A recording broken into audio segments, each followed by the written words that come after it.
Mais uma edição do programa Biblicamente. O Biblicamente é aquele programa que dá uma pausa tradicional nos debates, dá uma pausa nos debates tradicionais para trazermos assuntos que fazem parte do nosso dia a dia. E hoje não será diferente. O tema desse nosso Biblicamente é teologia humanista, teologia progressista. Do que é que a gente está falando, pastor? Teologia que defende progressismo, como é isso? Teologia humanista, como é que funciona essa questão? Eu vou apresentar aqui o pastor Dr.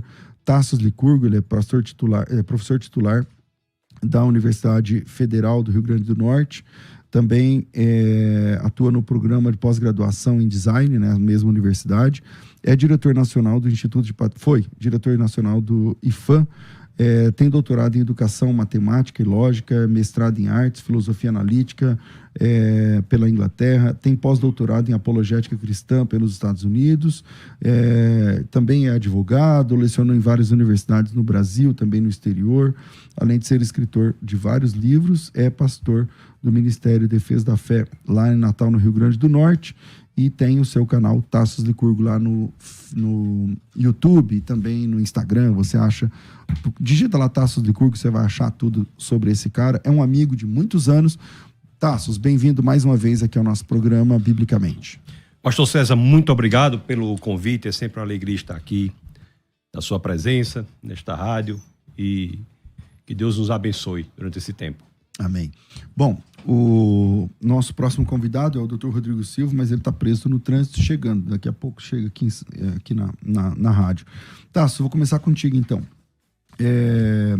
Sobre o que é teologia humanista, o que é teologia progressista, para quem é leigo no assunto das teologias e quer acompanhar aí o programa.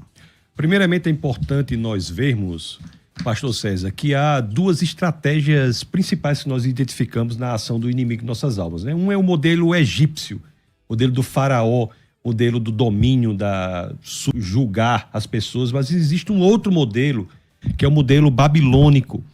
Você veja que o rei da Babilônia, ele tentou dar a Daniel e seus amigos da melhor comida, da melhor bebida, é o modelo da sedução, de seduzir para levar a pessoa para o lugar em que ela quer. Então, há muitos movimentos que têm por intuito afastar a pessoa do nosso Senhor e Salvador Jesus Cristo, que tem aparência boa.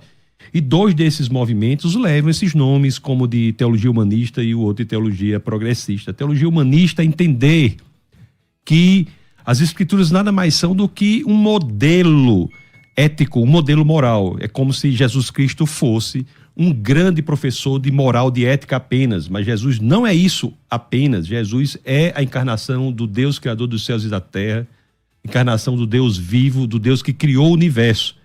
Não é apenas uma sugestão de moralidade. E a teologia progressista é fazer com que nós entendamos que há um modo específico de atuação política, uma atuação comunista que é compatível com o evangelho, quando na realidade são absolutamente incompatíveis entre si. A teologia progressista tem por fim tirar Jesus Cristo e colocar a cesta básica no lugar.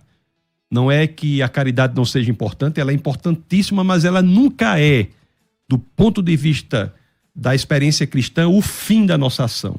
Ela é o meio para a proclamação da palavra de Deus, que esta sim é a verdadeira saída para todos os problemas. O problema central é o pecado. E a teologia progressista tem por ideia, por mensagem, dizer que nós, acima de tudo, temos que nos envolver em um projeto de ação social, como se a igreja fosse uma ONG, quando na realidade a igreja é o caminho por meio de qual? É o corpo de Cristo. A palavra da salvação é pregada. Então são dois elementos altamente perigosos, são afeitos à estratégia decorrente do inimigo de nossas almas e a estratégia principalmente babilônica da sedução. Bom, vamos pensar aqui no nosso Brasil, né, Tassos?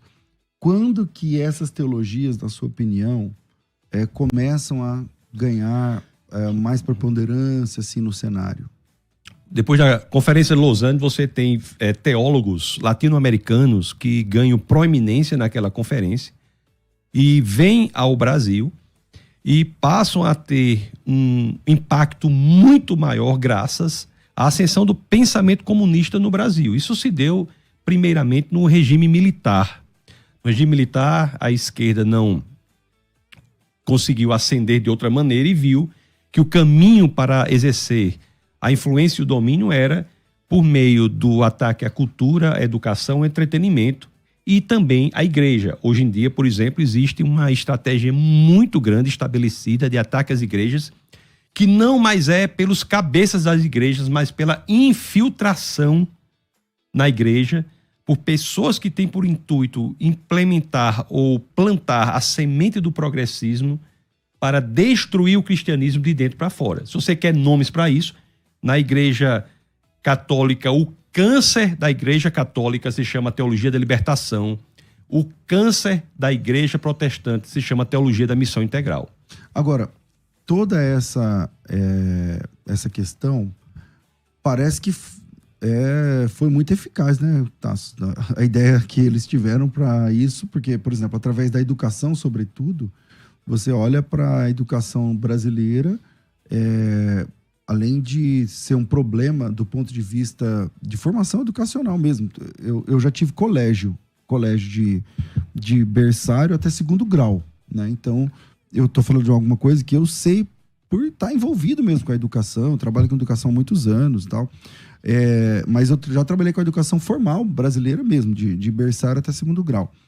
E não está funcionando. Então, os alunos brasileiros são os piores colocados em todos os testes internacionais, por um lado. E, por outro lado, está sendo eficaz na proposta de destruição da cosmovisão cristã. Você não acha isso? Você que também milita na educação há muitos anos? Você está absolutamente correto na sua observação. Nós temos estatísticas perversas na educação brasileira. O PISA, por exemplo, tem se mantido em níveis gritantes.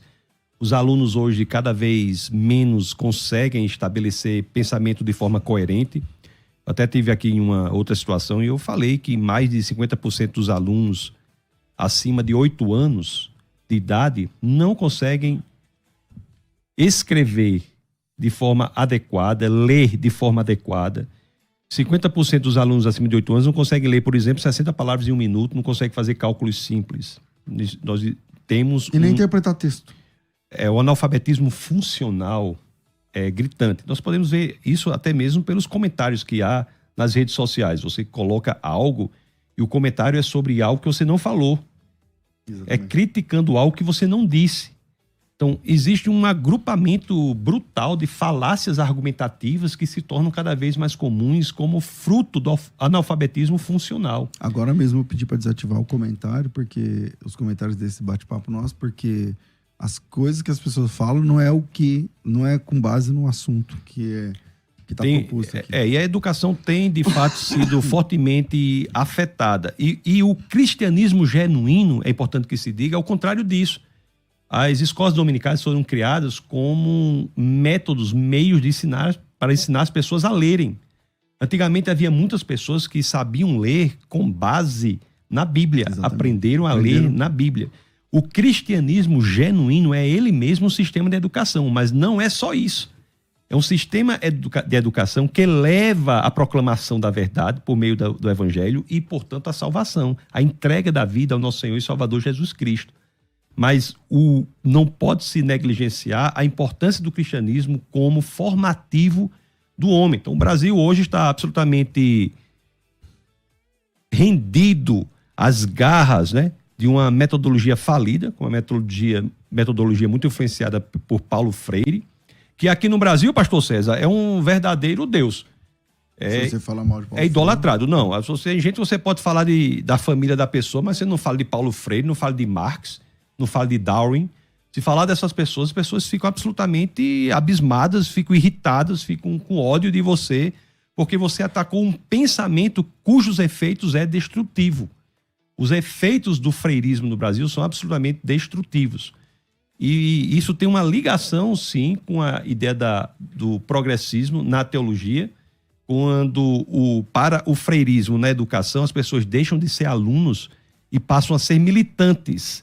E o progressismo na teologia quer fazer com que as pessoas deixem de buscar a salvação, a saída para os pecados e se envolvam em algo que tem aparência de bom, que é o elemento da caridade, mas não a caridade genuinamente cristã.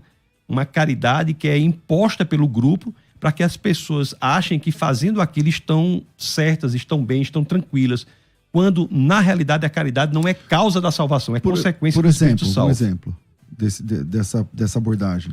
As pessoas estão envoltas nas igrejas porque as igrejas fazem determinado programa social, e eu não sou contra os programas sociais da igreja, eu sou contra o entendimento de que esses programas não são o fim da igreja. São meios para que as pessoas que são atendidas por eles tenham a pregação do evangelho ali, recebam a mensagem da salvação. Então, muitas igrejas propõem programas sociais como se fosse a missão da igreja, ser uma ONG social, e as pessoas estão ali na igreja achando que está tudo bem. Não há lugar pior para se estar do que em uma igreja que não seja bíblica. Porque a igreja que não é bíblica, e principalmente essas progressistas, dão a falsa impressão de que está tudo bem, quando na realidade as pessoas que estão envoltas ali estão caminhando na ladeira macia, escorregadia e confortável, direto para o inferno. Isso é muito grave. A aparência é boa, mas o conteúdo é perverso. Segue até a lógica de Antônio Gramsci, de entregar um conteúdo perverso com um rótulo bonito. É até difícil falar sobre isso, porque é muito comum que as pessoas não entendam. Mas eu quero veementizar, sublinhar, deixar bastante claro aqui o que eu estou dizendo. A caridade é essencial, mas ela não é a base do cristianismo, ela é uma consequência do Espírito salvo. A pessoa que é salva se envolve na caridade, mas faz o bem, tá? Ajuda o próximo. O processo de santificação envolve a mudança progressiva para que fiquemos mais e mais parecidos com Cristo. Jesus de Nazaré, no Evangelho de Lucas, por exemplo, alguém que cuida dos doentes. Isso é importante.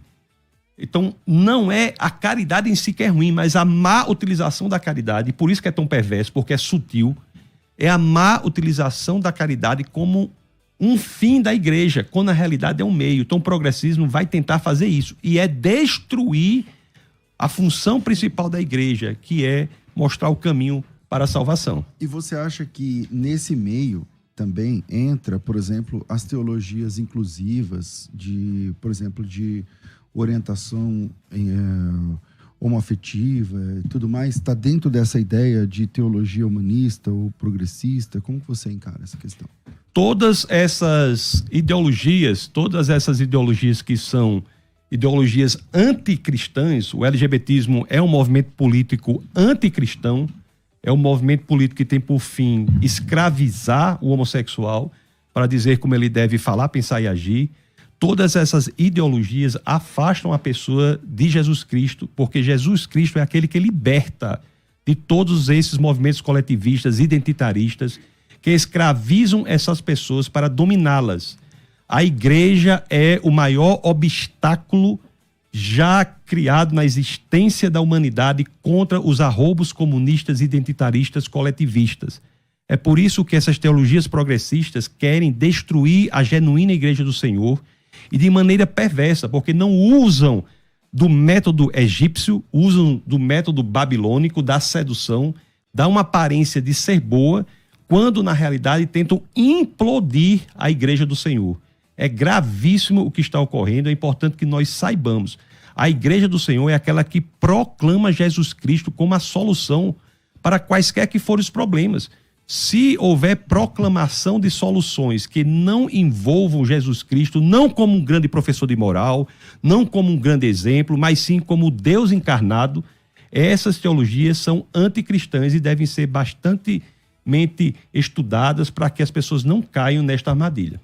Bom, chegou aqui já o nosso segundo convidado, que pegou esse trânsito hoje, São Paulo, está daquele jeito, está aqui com a gente pela segunda vez aqui no programa, o pastor Rodrigo Silva, da Igreja Adventista do Sétimo Dia. Ele também é arqueólogo, filósofo, professor na Unasp, à Universidade Adventista do Estado de São Paulo e curador do Museu de Arqueologia Bíblica, recentemente inaugurado, e apresentador do programa Evidências na TV Novo Tempo, que também é transmitido por vários outros canais e redes de televisão.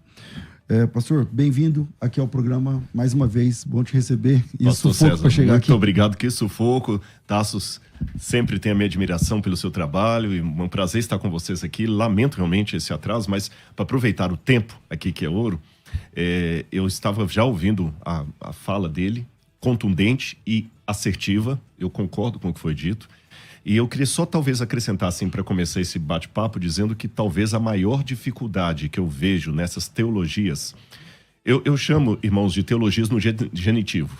Eu sempre tenho uma certa dificuldade com teologias no genitivo. Para quem está nos ouvindo, teologias no genitivo são teologias que assim, teologia a partir de, ou do, né? Teologia da libertação. Teologia a partir do negro, a partir de. Eu sempre tenho um pé atrás. E o grande problema com essas teologias humanistas, progressistas, é que elas não têm um CNPJ. Não é necessariamente um grupo que ele se reúne, e você fala assim, não, esse grupo aqui não concordo. Não, porque por não ter CNPJ, são indivíduos defendendo posições, elas estão em todos os ramos confessionais que nós podemos imaginar. É um pastor que domina o púlpito, e aí vem uma preocupação muito grande pelo fenômeno que temos hoje de igrejas com dono, onde o pastor, ele é o presidente, ele é o articulador, ele é o dono daquilo ali, ele tem o dono daquele ministério, o nome dele aparece sempre, que é uma coisa a se preocupar mesmo. Quando uma igreja é conhecida como a igreja do fulano, isso também já me preocupa. Porque assim, você é da igreja do fulano? Essa forma midiática me preocupa. Por que a igreja do fulano? Quer dizer que o que mais destaca naquela igreja não é necessariamente a teologia dela, o credo dela, quando tem um credo, as doutrinas, mas ser o personagem. Você é da igreja do fulano de tal. E isto, na prática, se torna que aquele fulano de tal, mesmo que a igreja tenha um nome conhecido, Assembleia de Deus, presbiteriano, adventista e tudo, mas a igreja do fulano, ele domina ali. E se ele for um pregador, um pastor de mente progressista, aquela teologia progressista vai estar ali naquela igreja que ostenta ter o nome de uma igreja séria. Por isso que nós temos hoje um disparate tão grande, permitam-me citar apenas a guisa de ilustração. Nos Estados Unidos você tem igreja presbiteriana, que é conservadora ao extremo, e igreja presbiteriana que ordenou uma drag queen ao ministério. A primeira drag queen ordenada pastora, ou pastor, nem sei que nome usar, foi de uma igreja presbiteriana. Isso não representa os presbiterianos, vamos deixar bem claro. E eu só disse a guisa de ilustração. Eu poderia dar outras. Então esse talvez para mim é o grande problema dessas teologias novas, porque elas não têm uma concretização que você pode falar assim, não, é aquele movimento, é não, são indivíduos espalhados nas diferentes igrejas. Está em todo lugar. Exatamente. Bom, vamos lá, manda teu áudio para cá, se você também quer participar, 984849988. Tassos, você consegue me falar historicamente quando que isso começa no Brasil, cara? Você acha que tem como a gente falar, faz 20 anos que tá pior, faz 40 anos, não sei. Como eu estava dizendo, a grande investida do progressismo do Brasil se dá, historicamente falando, no regime militar. No regime militar é quando a esquerda vê que vai lançar mão mesmo do comunismo ideológico, né? Nós falamos aqui outra situação sobre comunismo ideológico, que nada tem a ver mais com a economia, tem a ver com a ideologia, quando o ataque passa a ser no âmbito da ideologia, separando as pessoas, e as teologias fazem uso disso. O professor Rodrigo mencionou teologias qualificadas, né? É interessante que Sol, ele diz assim, toda vida que você qualifica algo, você piora. Justiça social. A justiça social é menos justa do que a justiça por ela mesma, né? Então você veja que essa separação é que dá vazão a esse tipo de abertura. Então nós temos hoje o negrismo, que de fato tenta escravizar o negro, o LGBTismo tenta escravizar o homossexual, o feminismo, a mulher. Como que se, para quem está ouvindo agora, eu conheço a teoria sobre isso, mas como é que é isso aí na prática? O que acontece basicamente é o seguinte, vou tentar resumir aqui. Durante Marx e Engels criam o comunismo como um sistema de pensamento que tem por intuito dominar a economia. Então é aquilo, né? A previsão deles é que a sociedade avança com um regime feudal, tem contradições, você tem uma revolução burguesa, você tem um regime capitalista, tem contradições, você tem a revolução operária, você tem então comunismo. Então teria feudalismo, capitalismo e comunismo. Só que isso não ocorreu. Um primeiro contra-exemplo a isso é a própria Revolução Russa, 1917, em que você tem uma sociedade feudal que passa para uma sociedade comunista com a burguesia irrelevante. Então, a partir daí, os pensadores pós-marxistas, incluindo o próprio Lenin, que mesmo na Revolução Russa ele tenta dar uma abordagem mais política e menos econômica, passaram a sair do âmbito econômico para ir para o âmbito ideológico. Então, pensadores pós-marxistas, como o Lenin e, notadamente, Antônio Gramsci. Antônio Gramsci é alguém poderosíssimo, porque nas suas cartas do cárcere, que ele escreve, estando inclusive preso sob o regime de Mussolini, ele diz que o ataque tem que ser no elemento ideológico, não mais na economia. Porque a economia... Eu acho que ele é a dobradiça do marxismo até essa versão que é hoje implantada nas escolas, por exemplo, na cultura. Em tudo. Cultura, entretenimento, educação e escola. Então nós temos hoje a separação no âmbito ideológico. Aí que vem o feminismo, para separar a mulher do homem, o negrismo, para separar o negro do branco, o LGBTismo, para criar categorias de índole ideológica para tentar dominá-las. E as teologias são criadas como o intuito posterior de atacar os maiores obstáculos a este domínio ideológico. A teologia, essas teologias anticristãs, elas tentam destruir a igreja, que é um obstáculo. Então, como é que essas ideologias querem fazer? Querem dominar, por exemplo, a mulher dizendo como ela deve falar, pensar e agir. Aí, essa é uma descoberta da Escola de Frankfurt, filosofia do século XX, que diz que o domínio da linguagem representa o domínio do pensamento e, portanto, o domínio da ação. Da forma que você fala, você pensa, da forma que você pensa, você age. Agora, o obstáculo a isso... Que aqui no Brasil isso aí está avançado. Está avançadíssimo. Porque já estão mudando a linguagem das pessoas, uma vez mudando a linguagem, a forma que você trata, e a forma que você trata é a forma que você entende, a forma que você entende, a forma que você... Não, mas veja bem, é mais grave do que isso. O seu pensamento está estruturalmente circunscrito à sua capacidade linguística. Você não consegue articular pensamento fora da linguagem. Então, a linguagem ela é destruída como uma forma de destruir o pensamento.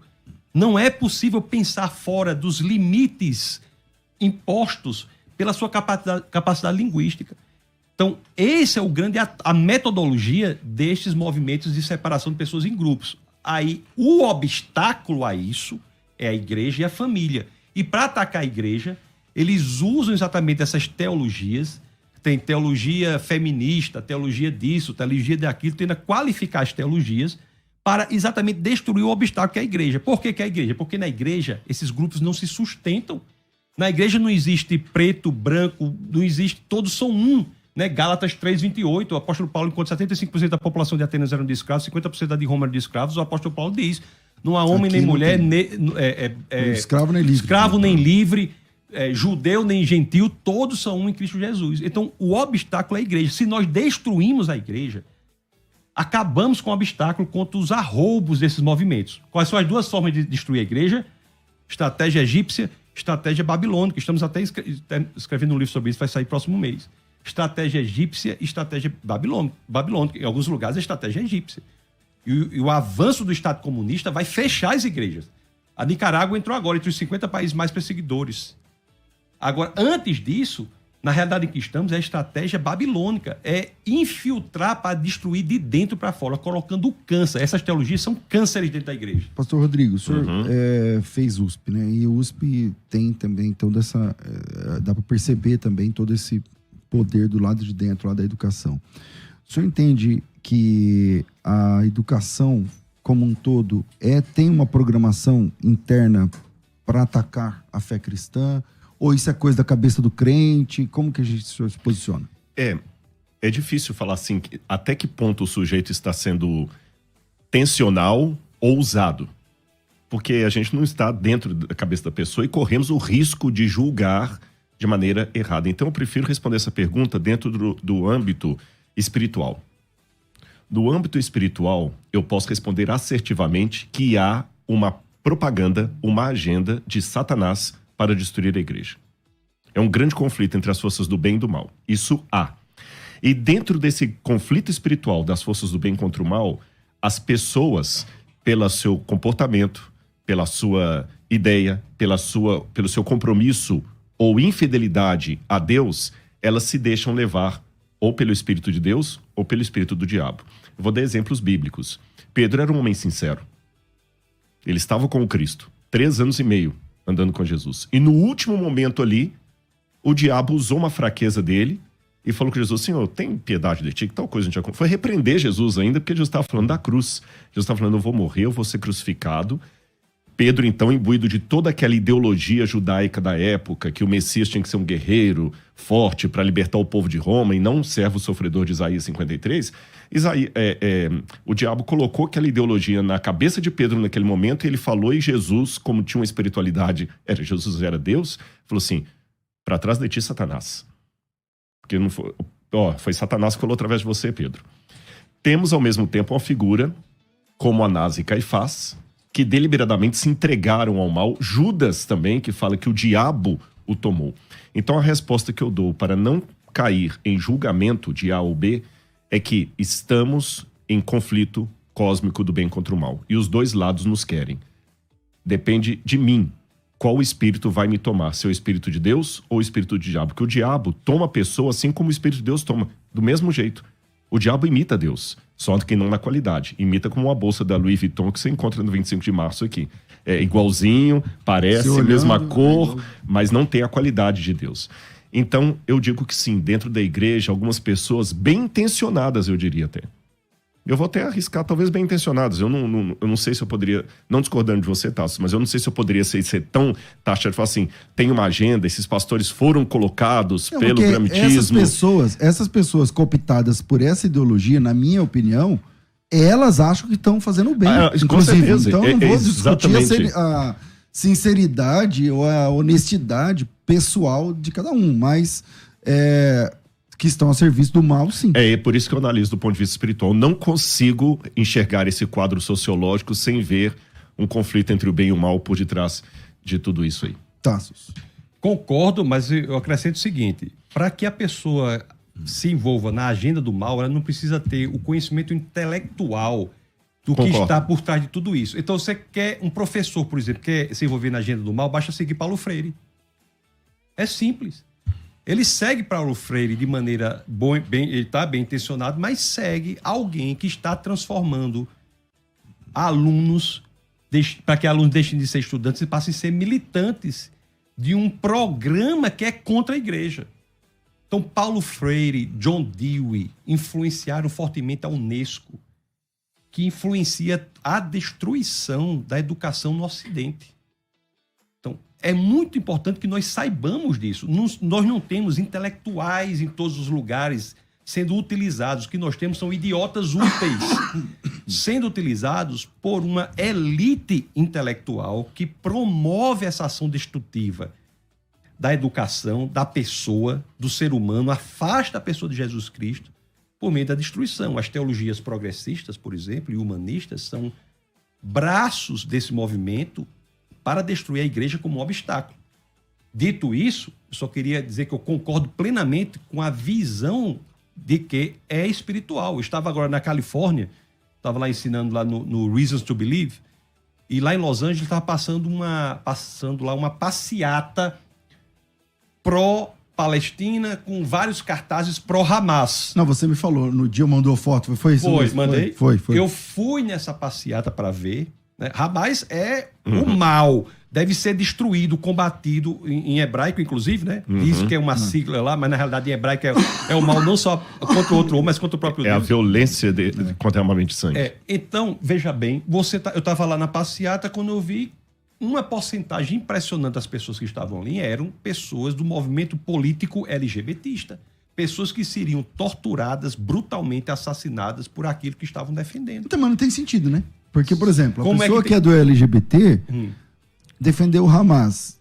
Ninguém passou lá avisando que se o Hamas... Qual é o sentido, o professor, qual é o sentido governasse disso? Onde elas moravam. O que justifica a base espiritual. É isso exatamente que eu ia falar. Se me permite até dar não um contraponto, uma ilustração.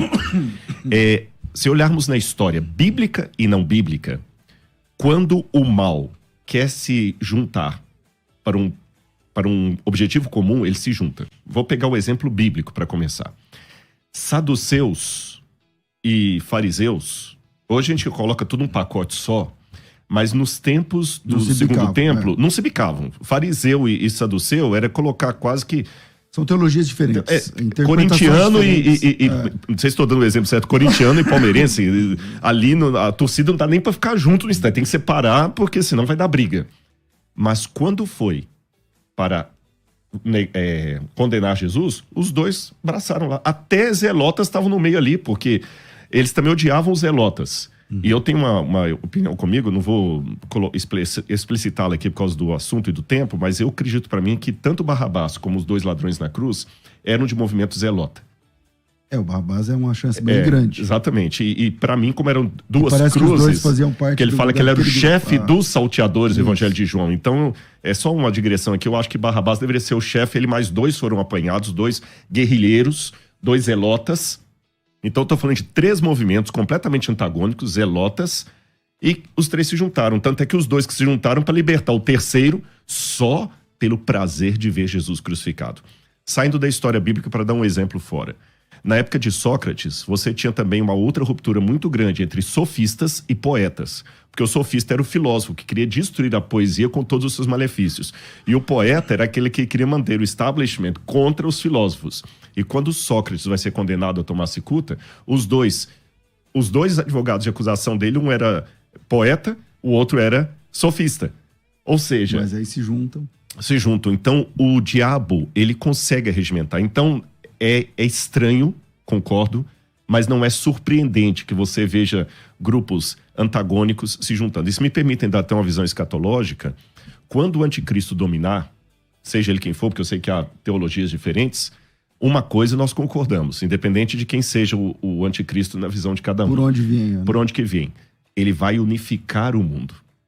Porque a Bíblia não fala que o anticristo será um regional. Fala assim, a terra se maravilhou seguindo a besta e falando quem é semelhante a ela e quem não puder comprar nem vender, será apenas os que não têm a marca dela. Os outros todos terão. Então, o diabo consegue essa faceta. Eu acredito até comigo, isso aqui não é bíblico não, tá? É só uma... Se eu estiver errado, eu acredito que nem os anjos, os demônios do diabo, eles são unidos no sentido que o povo de Deus deve ser unido, porque a união é um fruto do espírito. Os demônios não têm espírito. Então, como é que os demônios se articulam? Eu não acredito que eles são unidos como nós somos unidos em Cristo. Eu acho que eles se odeiam, mas se unem apenas no propósito como esses exemplos bíblicos que demos.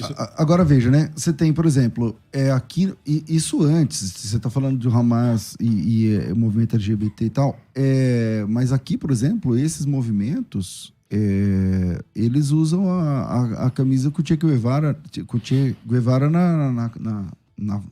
na foto lá, na coisa, sendo que ele mesmo era contra esse tipo de movimento, né? Então, essa questão já é assim, mas como ser uma igreja do evangelho bíblico sem... como lidar com isso? Me permita só dar um exemplo do que o professor Rodrigo falou de hoje em dia. Por exemplo, os movimentos hoje anticristãos, eles se alinham sim na vertente pragmática. No pragmatismo, eles se alinham para destruir o cristianismo. Nós temos isso claramente nos 3 movimentos globalistas, que é o rentismo, né, globalista, você tem o comunismo e tem o Islã. Esses movimentos, eles se unem quando o intuito é um só, de destruição do cristianismo. Você pegar, por exemplo, o norte da Europa, está sendo absolutamente devastado pelo movimento islâmico, absolutamente devastado. Eu, no início dos anos 90, ia muito à Suécia, eu morava na Noruega, ia muito à Suécia, e era totalmente diferente um país. Em 20, 30 anos, radicalizou o país, destruiu o país. Então, existem movimentos que se alinham. Então, o sul da Europa está sendo destruído pelo comunismo. Então, eles se alinham neste intuito. Isso é algo que acontece até hoje. É muito importante. E o movimento islâmico só não tem expansão na América do Sul e, notadamente, no Brasil, graças às igrejas pentecostais e igrejas neopentecostais nas periferias. Muita gente não diz isso. Que elas não dão espaço. Elas já... As igrejas pentecostais... Que elas são mais conservadoras, vamos deixar as históricas, né? Exatamente. O evangelho, é o único lugar no mundo em que há a verdadeira diversidade, em que a pessoa tem a sua verdadeira identidade, em que Cristo busca a unidade na diversidade, porque a transformação não é de fora para dentro. A grande diferença das visões de mundo não cristãs para as cristãs, dos globalismos para o cristianismo, é que os movimentos como o Islã, o rentismo globalista e o comunismo propõem uma transformação brutal de fora para dentro. O cristianismo liberta, é a transformação de dentro para fora. Então, isso que acontece nas Escrituras, já relata nas Escrituras, isso que ocorre, não sei se concordo totalmente com a questão de Protágoras de Abdera, eu não sei, mas que o senhor falou aí, né? E o que acontece hoje em dia é, de fato, uma ação justificada que só se une, só é explicada pelo plano espiritual. Desculpa eu ter complementado aqui, eu sei que você fez outra pergunta, mas eu achei importante para fazer todo o cenário. Eu perguntei como ser uma igreja do evangelho exclusivamente bíblico, sem fazer acepção de pessoas, sem como lidar com isso como igreja local. Eu tô falando lá na ponta mesmo. O pastor que tá ouvindo a gente aqui fala assim, não, entendo, eu sei e tal, é verdade. A escola, por exemplo, é um problema que levanta as pessoas contra a fé cristã. Quantas vezes na igreja local? Eu sou pastor de igreja local, cara. Entendeu? Eu tenho que sentar com o jovem, porque o professor de história, especialmente história, vai colocar um monte de coisa na cabeça do menino, da menina, e fala, não, peraí. Vai lá e pergunta pra ele isso, pergunta se ele leu tal, pergunta se ele entende isso. Porque é um serviço muito bem feito que tá acontecendo. Com certeza. Como ser uma igreja nesse tempo? E aí?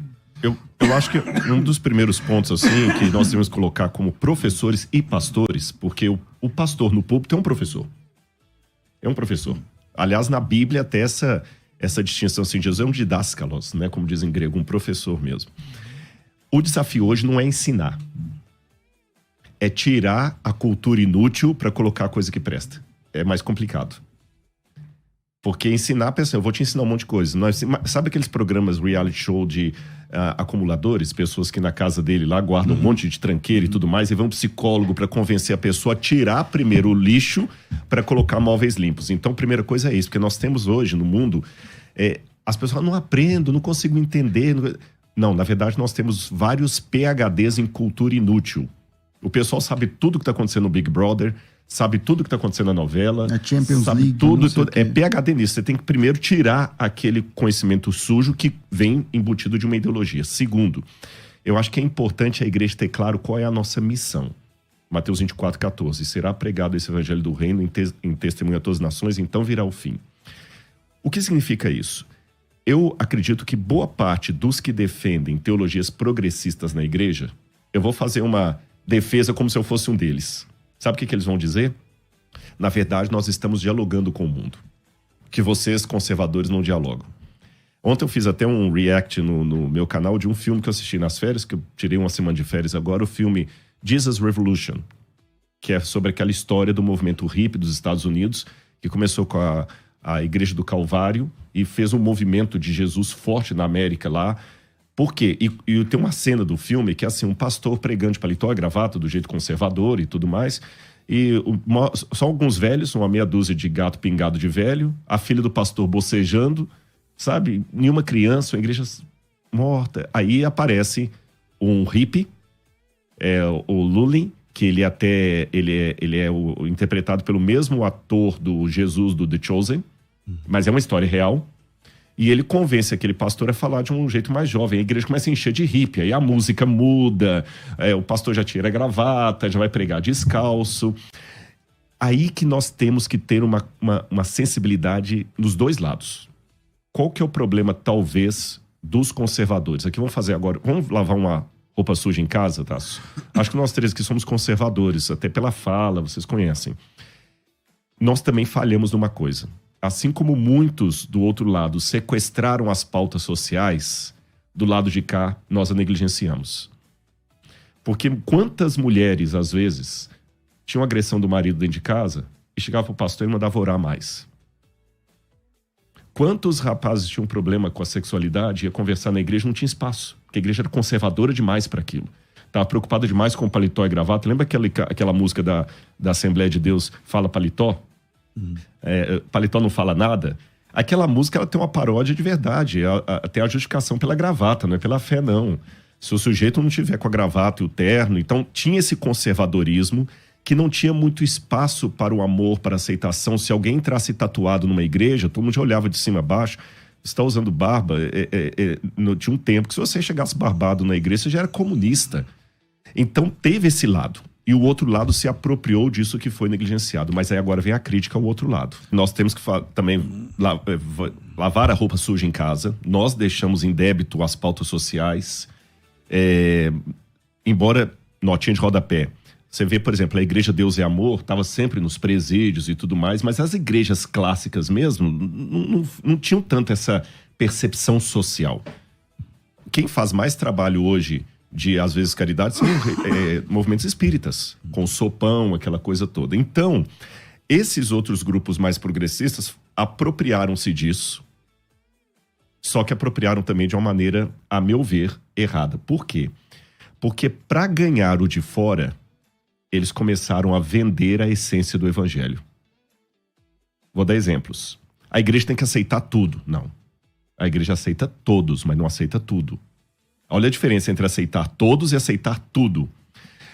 Jesus é amor. A hermenêutica a partir de Jesus. O que importa é o que Jesus falou. Atualizar a Bíblia. Vamos atualizar agora a Bíblia. A hermenêutica de Jesus. Vamos ficar só com o que Jesus falou. Você cria um cânon dentro do cânon, igual o Marcião fez. Você tem um cânon dentro do cânon. Eu só aceito agora os evangelhos. O que não passar pelo filtro do evangelho, eu não aceito.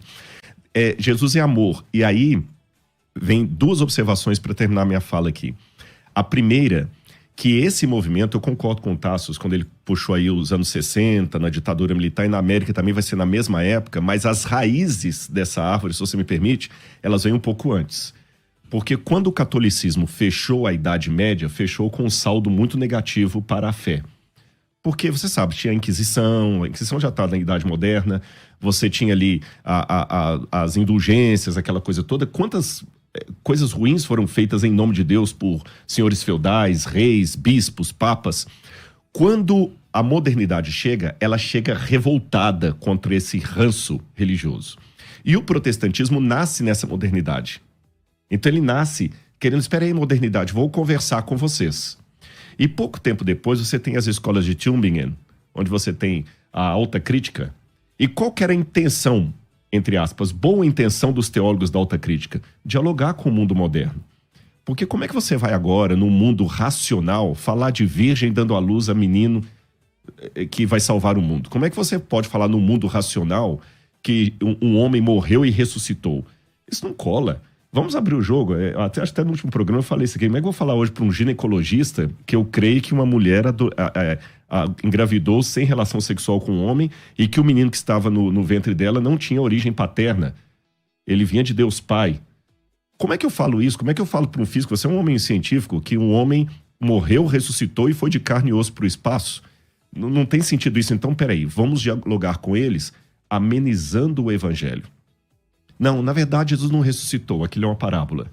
A virgindade não aconteceu, aquilo é uma parábola. Tá bom? Não fique chateado com a gente, não. Vamos simplificar o evangelho para você. E nisso, acabaram tirando. E essas raízes que começaram no século XVI foram para os Estados Unidos nos anos 60 e chegaram aqui. Então, muitos hoje estão fazendo a mesma coisa com o evangelho social. Estão tornando Jesus o personagem amado para todos. E se eu posso terminar com uma parábola comparativa do que foi feito... Eles estão dando alimento para o povo, mas sabe aquele tio que dá doce escondido para a criança, que tudo que o pai fala não, ele oferece, ele dá um videogame, ele estraga, ou o avô? É isso que muitas dessas teologias estão fazendo. Eles estão dando o que os jovens querem, mas não necessariamente o que eles precisam. Por isso que eu não me surpreendo quando, às vezes, um pastor progressista, a igreja está lotada, e o mais conservador, a igreja está pela metade. Porque é um evangelho muito fácil, da graça barata, onde você não precisa lutar com o próprio eu. Jesus é amor, Jesus aceita tudo. Para que eu vou lutar contra os meus impulsos? Eu quero resolvê-los com vícios que não sejam questionados, censurados. Então isso é muito perigoso. Tassos. O que eu diria é que conservadorismo é uma cosmovisão desprovida de ideologia. Conservadorismo, ele é uma cosmovisão que não impõe uma ideologia específica. Tanto é assim que você tem islâmicos fortemente conservadores, cristãos fortemente conservadores, você tem movimentos, inclusive, que não são cristãos, que são conservadores. Porque o conservadorismo é uma metodologia. É a ideia de que você tem obrigações, débitos com as gerações do passado, né? Você tem débito com a geração do passado e tem obrigação com as gerações do futuro. Então, o conservadorismo é manter o que está dando certo. Pode mudar? Pode. Conservador não é contra a mudança. Mas o conservador diz que, antes de fazer a mudança, você aplique a mudança à virtude concreta da prudência. Seja prudente. Então, o cristianismo é, em sua origem, a possibilidade de toda essa discussão, mesmo progressista. É muito importante que nós temos essa percepção de que, antes do cristianismo, era barbárie. A cruz era uma forma de tortura e morte inimaginável. Os gregos em Esparta, as crianças que não eram apropriadas eram jogadas fora. O infanticídio é a chaga mais profunda da civilização antiga. Então, o cristianismo revoluciona tudo isso. Então, o que o progressismo quer vender, na realidade, é um cristianismo falsificado. Se não houvesse o cristianismo, o progressismo não tinha nem do que falar. O progressismo não tem que falar em ajudar o outro, não tem que falar em fazer caridade. Toda essa pauta progressista, ela é sequestrada do cristianismo e moldada de forma sutil para ter uma aparência de boa e, no fim, afastar a pessoa do nosso Senhor e Salvador Jesus Cristo. Então, assim, eu só coloco essa perspectiva de que não há, em essência, uma igreja. Se uma igreja mantém hábitos antigos, não é por conta do conservadorismo.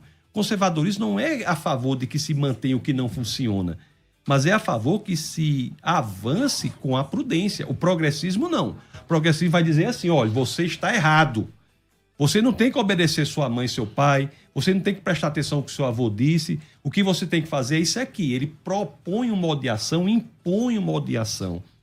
É por isso que hoje o que nós temos com uma proposta progressiva, inclusive dentro da igreja, são homens absolutamente enfraquecidos, efeminados, sem tomar a posição de homem que tem que ter, homens que parecem mais uma coisa horrível, que eu tenho dito aí. Um objetivo de muito homem hoje é o quê? É comprar um apartamento e criar um gato castrado. É isso que o povo quer. E ter um iPhone e ler Marx. Ler. É isso. Eu posso colocar só um contraponto nisso aqui? Eu faço uma distinção entre o conservadorismo e o tradicionalismo. Apesar de parecerem sinônimos perfeitos, para mim não são. O conservadorismo, concordo com isso que você colocou. O time que está ganhando não se mexe.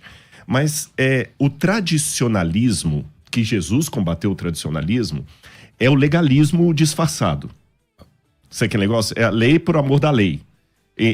O Ambrose Bierce, ele fala uma coisa com relação à política, mas eu vou falar o que ele disse da política e vou adequar à religião. Ele fala o seguinte: a política é dividida entre políticos conservadores e progressistas. Sabe qual que é a diferença e semelhança entre os dois? O político conservador é aquele que quer manter leis injustas para o mal atual. E o progressista quer trocar as leis injustas do mal atual para um outro mal, pior ainda. Os dois, na verdade, estão querendo... Dentro da igreja, a gente tem que tomar cuidado. Eu acho que uma hermenêutica... Eu estou trabalhando nisso. Não é fácil. Eu estou querendo descobrir uma chave hermenêutica. Eu estou sistematizando isso há anos já. Para a gente conseguir separar na Bíblia o que é o princípio e o que é a aplicação do princípio. Porque isso ainda está confuso nas igrejas, na minha opinião. Eu vou explicar rapidamente o que eu quero dizer. O princípio não muda, é a ética. Vale em todo tempo, em todo lugar, para todas as pessoas. A aplicação do princípio é a moral. Essa varia, muda. Exemplo, princípio, respeito. Eu tenho que respeitar você, eu tenho que respeitar o pastor César, eu tenho que respeitar a Nani, eu tenho que respeitar a minha esposa. Agora, como é que eu aplico essa ética do princípio, essa ética do respeito, dentro de uma igreja católica? Eu tiro o chapéu quando eu entrar na igreja católica. Como é que eu aplico isso na sinagoga? Eu coloco o chapéu. Como é que eu aplico numa mesquita? Eu tiro o sapato. Tirar o sapato, colocar o chapéu, tirar o chapéu. Eu mudei a aplicação, mas o princípio permaneceu o mesmo. E eu vejo, às vezes, nos discursos, as pessoas tratando princípios como se fossem aplicação, como se fossem moral, que podem ser mudados, e tratando aplicações morais como fossem princípios. Ou seja, alguém mais conservador vai achar que nós três que somos apostatados, porque você, ao invés de estar de roupa social, você tá com uma camisa da BMW, eu tô com uma da Toma, e você tá com uma camisa preta aí e barba, né? E barba também, um pastor usando isso aí, tudo mais e tal. Usos e costumes são tomados às vezes como doutrina, quando são usos e costumes. Mas se a gente não deixar isso bem definido, você corre o risco de pegar um princípio importante que não pode ser mexido e quebrá-lo, perdendo a essência, ou pegar um uso e costume... Que é o que Jesus falou em Mateus 15. Exatamente. E colocando o patamar de doutrina inamovível, e aí você vai realmente afastar o jovem, vai criar uma disruptura. Disse, por causa vocês invalidam o mandamento de Deus por causa das tradições de vocês. De homens. Mas não coloquemos isso, nós acho que estamos de acordo aqui, na conta do conservadorismo. Conservadorismo não tem nada a ver com a igreja não se comunicar... Não, com tradicionalismo. Tem nada a ver. O tradicionalismo, que eu chamaria essa vertente negativa que eu dei, por isso que eu quis separar de tradicionalismo. Tradicionalismo é um nome mais adequado. Conservadorismo é responsável pelo avanço da humanidade. O conservadorismo é responsável pelo fato de nós termos criado conservadorismo na visão de mundo cristã. É o cristianismo e a ideia de manter o que funciona que fizeram com que nós tivéssemos criado a mais importante e a melhor civilização já existente na história da humanidade, que é a civilização ocidental. Mesmo na linguagem evolucionista, o conservadorismo é a mesma aplicação. Hoje na ecologia não fala de conservar a natureza, de conservar... conservadorismo é diferente de tradicionalismo. E agora, mais uma vez, usa de forma adequada, porque você veja que o ambientalismo, a ecologia profunda, o veganismo são movimentos que, ao final, levam o enaltecimento da criação no lugar do Criador. Uhum. Então você veja que até isso é uma deturpação no progressismo, como pega os movimentos que têm essências interessantes, mas deturpam para fazer com que a pessoa, ao final, enalteça a criação, tire Jesus Cristo e bota o papagaio da cara roxa no lugar. Ou seja, a pessoa começa abraçando ideias humanistas, ideias progressistas e tal, e daqui a pouco a mulher para de raspar as axilas, daqui a pouco ela para de comer carne, daqui a pouco ela para de comer não sei o quê. E não só isso, o não raspar as axilas, porque se ela não quer raspar porque ela não quer raspar, problema dela. Mas aquilo se torna um símbolo, uma pregação, uma ideologia, e ela fala, isso aqui que é o correto.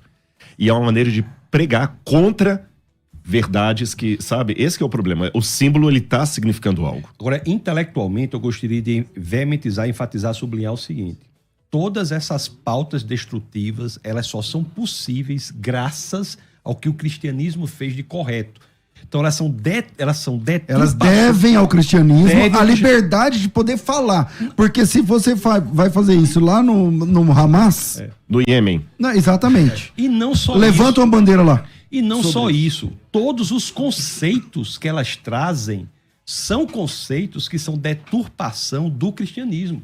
É como Tom Holland, não o pesquisador disse. É como se eles não estão notando que estamos nadando no aquário da água do cristianismo. Porque se você, no movimento, tenta buscar justiça, por exemplo, mesmo que seja uma justiça falsa, uma justiça que precise ser qualificada, esse conceito de buscar justiça só é possível graças ao cristianismo. Porque antes o cristianismo era barbárie. Era o quão mais poderoso que o maior engole o outro e acabou. Então, as sociedades se organizam de forma... Tem um livro do James Kennedy, não sei se você já leu, se você conhece, E se Jesus não tivesse nascido? Sim. E ele vai falar sobre a contribuição, sem discutir a questão da religiosa, mas ele vai falar assim, a contribuição da existência de Jesus e os seus seguidores na história. Tipo assim, se Jesus não tivesse nascido, não existia universidade. Entendeu? Se Jesus não tivesse nascido, não existiam hospitais, não existiam, por exemplo, asilo para cuidar de idoso.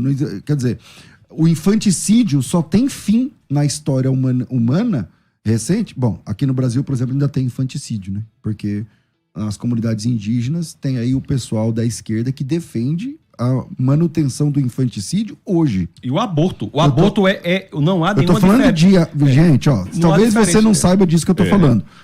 O Brasil tem legalizado infanticídio agora nas tribos indígenas em nome da cultura Não é indígenas imputado como crime, não é imputado como crime. Então, gêmeos, quando nasce com síndrome de Down, quando nasce com algum tipo de... que nasce com a pele toda branca, como chama? Vitiligo?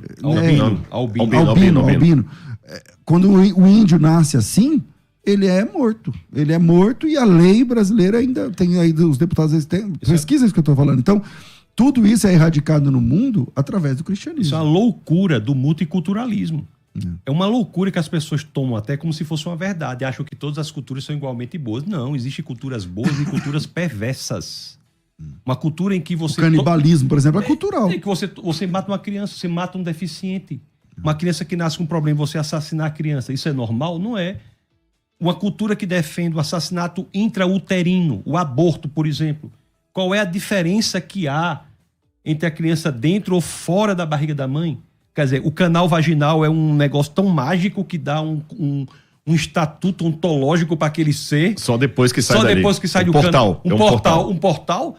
Então, isso são elementos brutais, severos, que o cristianismo luta contra isso desde sempre. E o que há hoje, repito, é uma deturpação desses conceitos de maneira errada para seduzir e afastar as pessoas de Agora, Jesus eu posso Cristo. dar uma notícia triste aqui na rádio hoje? E vou até surpreender vocês e os ouvintes com o que eu vou dizer. Por um lado, eu não estou otimista que o cristianismo luta contra isso aí. Permita-me dizer isso. Eu sei que você... Como assim, Rodrigo? Vou explicar por quê. Que já foi agora em novembro do ano passado. Eu sou membro do SBL, que é a Society of Biblical Literature. Quem é teólogo sabe, é a maior agremiação de teólogos do mundo inteiro. Você tem tem o Azor, que é de arqueologia, você tem também o ATS, que é mais conservador. São quase 10 mil teólogos, 15 mil teólogos que se reúnem todo ano nos Estados Unidos. Tem um capítulo na Europa e outro nos Estados Unidos. E cada ano que eu passo ali, eu fico mais desapontado. Por exemplo, pasmem, no ambiente de teólogos, eu dando uma palestra e eu sendo o único que estava defendendo a historicidade dos evangelhos. Mas isso depois... Único. Então, isso aí depois de Nestle Aland e o pessoal do texto Receptus, na verdade, texto crítico. O texto Receptus é o contrário, é o ultraconservador. O pessoal do texto crítico, isso aí, o pau que rola aqui. E aqui no Brasil... É isso que eu vou chegar. As novas Bíblias já estão sendo traduzidas a partir do texto. É isso que eu vou chegar. Só fechando aqui, Daqui a pouco isso Jesus que não é acontece Deus, lá não, fora, é isso aí. Demora alguns anos para chegar aqui. Há movimentos de ondas. Vai da Europa para os Estados Unidos vem para cá. Esse último que eu fui agora, tinha uma mulher de uma conceituada universidade. Não estou falando do camaradinha do Encanto. Não, estou falando de gente com PhD, defendendo que Apocalipse 3:20, eis que eu estou à porta e bato, que é o pênis de Cristo na vagina da igreja. Uma leitura feminista do Apocalipse. E coisas assim do Arco da Velha. E repito, eu não vou dar nomes aqui, senão vai parecer que eu estou jogando ferpada para alguém, mas não são teólogos isolados, não. Eles representam grandes agremiações do cristianismo. Ou seja, só o conservadorismo, que eu vou chamar aqui de conservadorismo, né? Vai fazer essa linha de defesa. E ele está cada vez menor. Contra esse tipo de... E ele está cada vez menor no mundo teológico. E ele está entrando... Que o pessoal, para fechar esse pensamento aqui, Tasso, como o Tassos alertou da questão do Gramsci, a gente está pensando muito na USP, na Unicamp, mas essa mesma a estratégia do gramscismo, ela entrou também nos seminários, nos maiores, Yale, Harvard, Princeton, nos grandes seminários. E está também chegando já em seminários brasileiros. E aí nós temos dois riscos. Um risco é do simplicismo de pessoas que falam o seguinte: então não quero ir para seminário, então vou estudar aqui em casa mesmo. E o púlpito fica pobre. Só para fechar isso aqui, viu, Tasso? O púlpito está ficando pobre. Hoje, muitos pastores, desculpem, irmãos, mas é seriedade, ele não quer mais ter o trabalho de olhar um comentário bíblico, o texto, ele só vai fazer uma palestra de autoajuda, pegando meia dúzia de versículos ali, que, sinceramente, sermão desse jeito, eu monto uma semana de estudo, de oração para vocês aqui em meia hora. Se você me der meia hora ali, eu faço uma semana, porque eu pego assim, Davi lutou contra Golias, Deus vai vencer também os seus inimigos, não sei o quê, né? É o Salmo 23, que Deus é meu pastor, isso é a coisinha mais linda que Deus tem. Você monta só aquilo ali, a igreja fica ouvindo aquele blá, blá, blá, não tem um sermão doutrinário, autoajuda. Aí vem a questão também do humanismo. O ser humano é colocado como a coisa mais linda de Deus, que se você não for para o céu vai deixar de ser céu. De tão importante para Deus que você é. Olha a exacerbação de uma verdade. Eu digo que extremismo é um lado da verdade que ficou louco. A exacerbação de uma verdade que a faz se tornar em loucura. Então isso está chegando também. E para fechar, tem uma questão profética nisso. Jesus falou, quando vier o Filho do Homem, porventura achará fé na terra. E ele fala que muitos darão ouvidos a demônios e falsos mestres. E quando Jesus fala tudo isso, ele não está falando de islamismo, nem do budismo, nem do shintoísmo. Ele está falando do cristianismo. O anticristo vai nascer num berço de cristianismo. Porque você pergunta, por que eles nadam tanto nessa água? Ora, o diabo não foi montar o quartel-general dele na Lua. Quando ele quis enganar a humanidade, ele veio para cá, porque ele quer pegar o povo de Deus. O prefixo do grego do anticristo significa que é contra ou que toma o lugar. Que toma o lugar, exatamente. Eu só chamo a atenção nossa para que não haja uma confusão no seguinte: nós não podemos conceituar uma visão de mundo pelo desvio dela. Então, há desvio dentro do cristianismo? Há. Qualquer manifestação cristã que, por exemplo, extrapolar os limites da Bíblia, levar em consideração qualquer outra coisa que não seja a gente está falando antes do programa, né? Sobre qualquer isso. Manifestação religiosa que achar que Jesus não é Deus, que não acreditar na Trindade. Então, existem os elementos centrais. A Bíblia ela é única, é suficiente, nada fora dela. Jesus Cristo é Deus. Há uma revelação por meio das Escrituras, por meio da natureza. Fora disso, não é cristianismo. Então, assim, eu concordo, só fazendo esse adendo, se assim me permite, que nós não coloquemos na visão de mundo cristão aquilo que não é cristianismo. O que há aí são pessoas infiltradas, erradas, que têm por intuito, às vezes intencionadas ou não, ou levadas pelo movimento, acabar com o cristianismo genuíno, bíblico, de dentro para fora. Porque, veja bem, teve uma pergunta que o pastor fez aí, o pastor César fez, foi assim, como é que podemos ter uma igreja bíblica que não tem acepção de pessoas? Você veja que essa pergunta só faz sentido numa ideia de que existe cristianismo bíblico com acepção de pessoas. Porque, na verdade, não existe. Não há nada que precise ser feito. É só ser cristão. Nada no cristianismo bíblico que precise ser feito para que não haja acepção de pessoas. Porque o cristianismo bíblico... não há acepção. Não há acepção de pessoas de forma nenhuma. Nunca houve. Então, nós temos que ter muito fiéis ao que é o cristianismo genuíno, ao que é o cristianismo bíblico, e dizer que tudo que está fora disso são movimentos, muitos dos quais contra a clareza, a santidade, contra a pureza da palavra, e esses têm que ser entendidos dessa forma, só para que as pessoas não achem... É só uma coisa, para não parecer também que eu e o Tasso estão pensando coisa diferente. Isso. Eu endosso tudo que você falou, e até fazendo uma paródia, quando você falou o seguinte, cristianismo, é uma coisa assim, como ser um peixe mais molhado? É só sendo peixe. Se você for o peixe, estiver dentro da água, você vai ser molhado. Como ser um peixe mais molhado? Bom, é só sendo peixe, se eu estiver ali.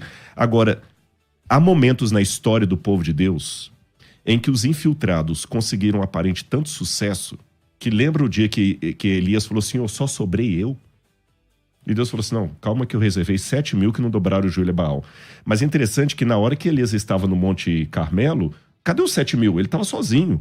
E houve momentos que o profeta falou assim, só sobrei eu.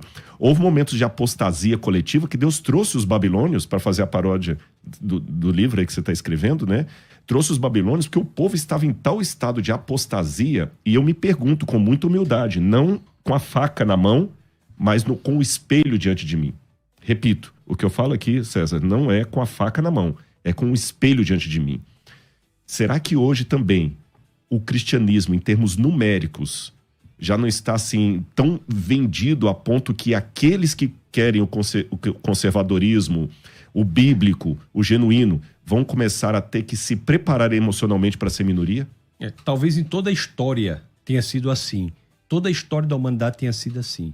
Se nós analisarmos qualquer época, há movimentos ferozes, heréticos, chamados de cristãos.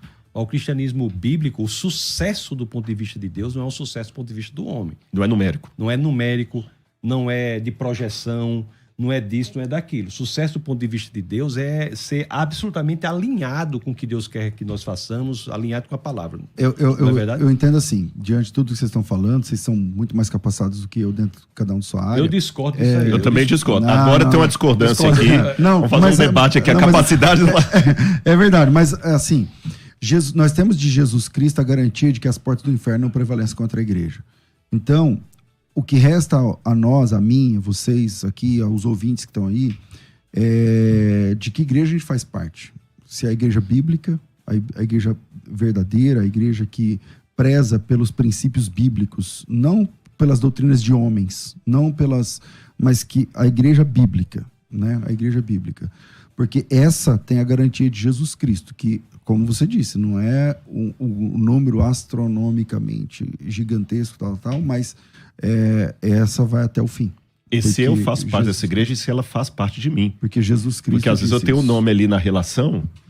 Exatamente. Mas eu não vivo aquilo. E realmente, as portas do inferno não prevalecerão contra ela. A gente tem que se agarrar a isso e pedir a Deus com muita humildade. Que eu não seja soberbo, achar assim, nossa, eu sou o conservador. Não julgue, mas seja fiel, porque... Pode ser que numericamente... E aperta o cinto, vai piorar. Deixa eu dizer... Vai piorar. Você quer ver uma coisa interessante, se você analisar bem? A rigor, o cristianismo é a única religião de busca pela ortodoxia.